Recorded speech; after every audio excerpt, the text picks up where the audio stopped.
I lied to my husband while he was in Afghanistan. Not just little fibs, I'm talking about the kind of deception that makes people call you soulless.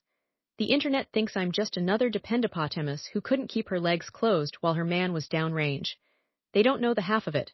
They want me to be the villain because it's easier that way.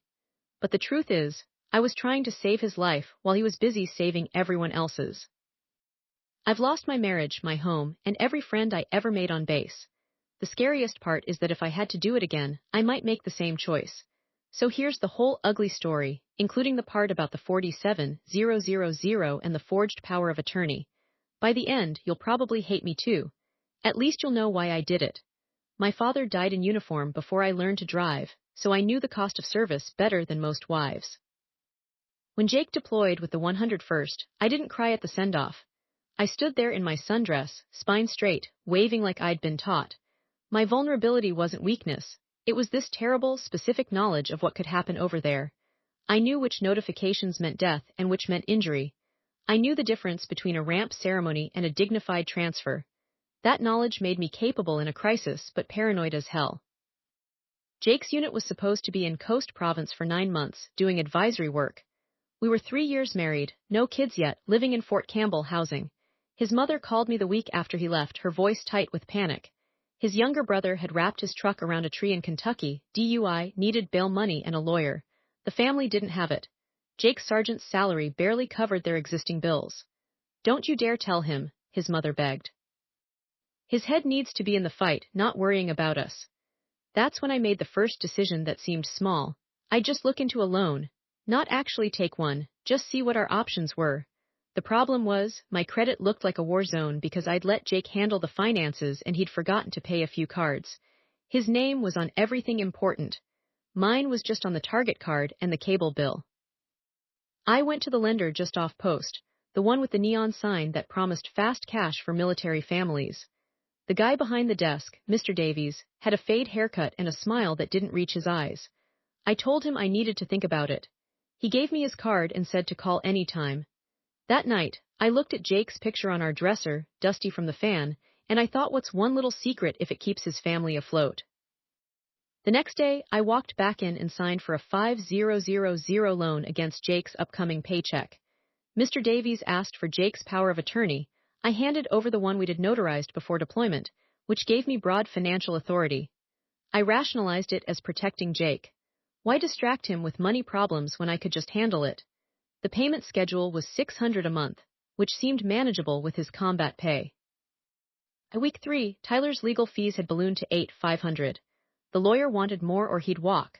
I did the math. If I took out a second, larger loan, I could pay off the first and cover the new costs. Mr. Davies approved me for $12,000 this time, no questions asked. He even offered to handle the electronic signatures for me. Military wives need support, not red tape, he said, and I believed him because I needed to. His wife, Mrs. Davies, ran the front desk. She started bringing me coffee on my visits, calling me honey, asking about Jake. One afternoon she mentioned her nephew was in the same province. You must be so proud, she said, and I felt that familiar twist in my gut, but also scared. I nodded, unable to speak. She touched my hand and said, we take care of our own. That's when I started lying to Jake's friends. When Sergeant Morales's wife called to invite me to FRG meetings, I made excuses, said I was swamped with work. I was avoiding their questions about why I seemed stressed. I was a 911 dispatcher, used to holding it together under pressure, but the double life was making me crack. During calls, my hands shook. I snapped at a woman reporting a domestic dispute, and my supervisor wrote me up. The first real consequence hit when Mr. Davies called to say the interest rate on the second loan was adjustable. My payment was now $950 a month, due in 14 days. I stared at our bank account, $1,200 balance, plus I needed groceries and gas. Jake's next deposit wouldn't hit for 3 weeks. That's when the secret became a creature I was feeding, growing larger every day. His best friend Danny's wife, Lisa, stopped by unannounced. She found me on the porch, crying over overdue notices I'd hidden under the seat cushions. What's going on? She demanded. You look like hell, and you're dodging everyone. I told her it was just deployment stress, that I was fine. She didn't believe me, but she left. The look in her eyes, pity mixed with suspicion, made me realize I was becoming someone people whispered about. The deeper truth started 6 weeks in. Mr. Davies called me into his office and slid a manila envelope across the desk. Inside was a birth certificate for a child named Mason, born 2 years before Jake and I met. The mother's name was unfamiliar. Your husband has been paying child support through a private agreement, Mr. Davies said softly, but the mother contacted us. She wants it formalized through his command, which could affect his security clearance. My entire body went cold. Jake had a son he'd never mentioned. The payments explained why his checks always seemed smaller than expected. The money I'd been borrowing wasn't for Tyler's DUI, it was to pay off this woman quietly, to keep Jake's secret from becoming an official problem that could end his career. His mother had been using Tyler as cover. Why are you telling me this? I whispered. Mr. Davies leaned back. Because you have the power of attorney. You can make this go away for $18,000, cash. She signs a non-disclosure, Jake never knows, and his record stays clean. I should have called Jake. Should have told him everything. Instead, I thought about his deployment, how he'd looked in his gear so focused. A misconduct investigation would destroy him. I signed a third loan, this one for $22,000, forged Jake's electronic signature using a scanned copy of his POA, and handed over the money. The woman, Crystal, signed papers I never read. I told myself I was protecting my marriage. To cover the payments, which now totaled over $200 a month, I did something worse. I created a fake email account in Jake's name and had all the loan documents redirected there. When the lender sent verification calls, I intercepted them, mimicking his voice as best I could. I became a forger, an identity thief, and a liar, all in the name of love. Then Mrs. Davies found out. She'd noticed the amounts didn't match the usual payday loan patterns. She cornered me in the parking lot, her face hard. You're in over your head, honey. Those loans are illegal. You forged his signature. That's wire fraud. I started crying, and she softened just enough to say, I'll keep quiet, but I need $5,000 for my silence. That's not even the worst thing I did. I sold Jake's 1967 Mustang to pay her off. The one he'd restored with his father, the one he said would be our child's college fund someday. I told myself it was just metal, just memories, while his life was on the line.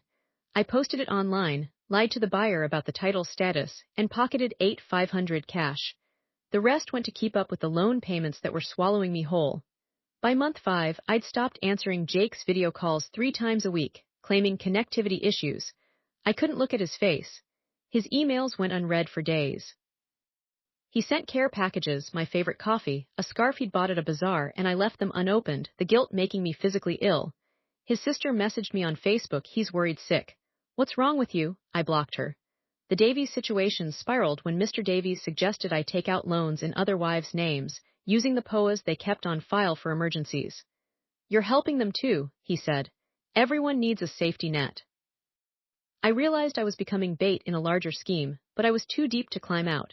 I almost did it, almost forged another signature, but stopped when I saw the name Lisa, Danny's wife. Danny came to the house after Jake's commander called him, concerned about Jake's mental state during their check-in calls. He says you're ghosting him, Danny said, standing in my doorway. He saw the envelopes piled on the counter, the past due stamps bright red. What the hell, Jenna? I slammed the door in his face. Through the window, I watched him photograph my car's license plate. The support system I'd built was crumbling. Lisa posted a cryptic status, real friends don't let friends disappear. I knew she meant me. The FRG leader emailed that I'd been removed from the deployment support roster. At the grocery store, wives turned their backs when I walked down the aisle. I was radioactive, and I couldn't explain why without confessing everything. Then Jake's mother called, hysterical. Tyler had been arrested again, this time for something worse, possession with intent. The lawyer needed another $10,000 or he'd take a plea deal that included nomming names. You have to help, she sobbed. Jake's already at risk because of, you know. She meant the child support arrangement.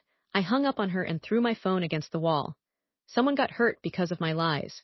Mrs. Davies, feeling guilty or maybe just greedy, called Jake's command directly. She claimed to be a concerned citizen who'd seen suspicious financial activity. She didn't give details, but she gave them my name. The investigation started small, a clerk asking about unusual loan applications. I denied everything, my voice steady as steel, but I knew they were pulling records. The direct question came from Captain Reeves, Jake's company commander. He called me formally, voice recorded. Mrs. Anderson, did you forge your husband's signature on financial documents during his deployment? I had a choice: admit it and sink Jake's career with the scandal, or lie and hope it held. No, sir, I said, the word tasting like ash. I have proper power of attorney for all transactions. That's when I found out Jake was coming home early. Not for leave, for good. His deployment was being cut short due to family emergency reassignment. But the deployment was supposed to end in March, not May. They were sending him back because of me. The worst truth revealed itself before he even landed. I got a call from CID Criminal Investigation Command. Mr. Davies wasn't a predatory lender. He was an undercover investigator running a sting on military identity theft rings. They'd been tracking how spouses were exploiting POAs. I'd been their key witness, only I didn't know it. Every loan, every forged signature, every desperate move had been documented for a case that would put away a network of financial predators. You were never the target, Mrs. Anderson, the agent said. You were the bait that worked too well. When Jake walked into our house 48 hours later, he didn't kiss me. He set a manila envelope on the kitchen counter, the same spot where I'd once stacked overdue bills. Sign these, he said. No warmth, no anger, just exhausted flatness. Inside were divorce papers, and a subpoena, and evidence logs, and my own immunity agreement, signed when I was half-conscious from a panic attack in Mr. Davies' office 6 weeks prior. The full confession began as I scanned the pages, realizing I'd signed away my right to ever tell Jake the truth without exposing him to prosecution. The most damning detail wasn't the loans or the forged signatures. It was the wiretap transcripts. The investigators had me on recording during my monitored calls with Jake, coaching him to say things that would prove his innocence. Just tell them you're focused on the mission, I'd said. Tell them you trust me completely with finances. I'd been wearing a wire during our most intimate conversations, performing for prosecutors. Jake wasn't being investigated for fraud. He was being cleared. The papers I was served were to notify me that our marriage was being annulled as part of a fraudulent contract investigation. The Davies had discovered I'd used a false address on our marriage license 3 years ago, a technicality from when I'd been between apartments. It made our entire marriage legally voidable. They were protecting him from me. I stood there, the man I loved, looking at me like I was IED debris, dangerous, unpredictable, best handled from a distance. You saved me, they tell me, he said, voice cracking for the first time. You helped catch people stealing from families. Thank you for your service. The words were evisceration. I have to go pack my sea bag. The fallout pulverized every corner of my life. I was given 30 days to vacate family housing. The FRG circulated a statement that I'd been removed for conduct unbecoming a military spouse. My job fired me for misusing dispatch resources. I'd run background checks on the Davies early on, trying to protect myself. I moved into a motel off I-24 that rented by the week and didn't ask questions. Jake took an other-than-honorable discharge just to expedite the separation. He could have fought it, proved he knew nothing, but he wanted out. He moved back to Ohio, to his mother's house, to a son he'd never met and a brother in jail and a life I'd never be part of. The last time I checked his sister's Instagram, before she blocked me, there was a photo of him at a barbecue holding a toddler with his eyes. Someone commented, "So glad you're free of that lying bitch." It had 47 likes. I tried explaining myself once in a letter sent to his mother's address. I detailed the investigation, the immunity deal, how I'd been manipulated by professionals. His sister mailed it back, unopened, with "Return to sender deceased" written across the front. Not physically dead, just dead to them. Then the unexpected consequence hit. Because my marriage was annulled, the military retroactively revoked my designation as next of kin for my father's death benefits. The pension my mother had lived on was reduced by half. She called me, not angry, just broken. "You erased him," she whispered. "You erased us." Something cracked in me after that. I stopped telling people I'd been part of a federal investigation. I stopped saying the words, "I did it to protect him." I just stopped. The defensive armor I'd worn for 18 months fell away, and underneath was the raw truth. I'd enjoyed being the hero in my own story. I'd liked the secret power, the importance of being the woman who handled things. I tell myself I saved lives, but I destroyed the one that mattered. I saved Jake Anderson from financial predators by becoming the worst kind of predator myself, the one who uses love as a weapon. Today I work intake at the VA hospital in Clarksville. Not as a dispatcher, as a data entry clerk, the job they give people who can't be trusted with decisions. I see Jake sometimes, coming in for his disability evaluation. The first time he looked right through me like I was glass. The second time he nodded. The third time, last Tuesday, he waited until the hallway cleared and said, "I got the last of your things boxed. Want me to ship them?" I looked at him, this man I'd married, annulled, betrayed, and supposedly saved, standing there with his new wedding ring and a calm I didn't recognize. That's when I understood why I'm telling this story now. It's not for redemption. It's not for understanding. It's because yesterday I watched him walk out with his new wife, a civilian who never had to learn the difference between a ramp ceremony and a dignified transfer, and I realized some costs can't be calculated in dollars or years or even honor. You can't save someone by becoming the thing they're fighting. Some wives cheat with other men. Some cheat with other women's husbands. I cheated with justice, with investigation, with this twisted notion that I could be both victim and savior. Which is worse? The papers Jake served me weren't just divorce documents.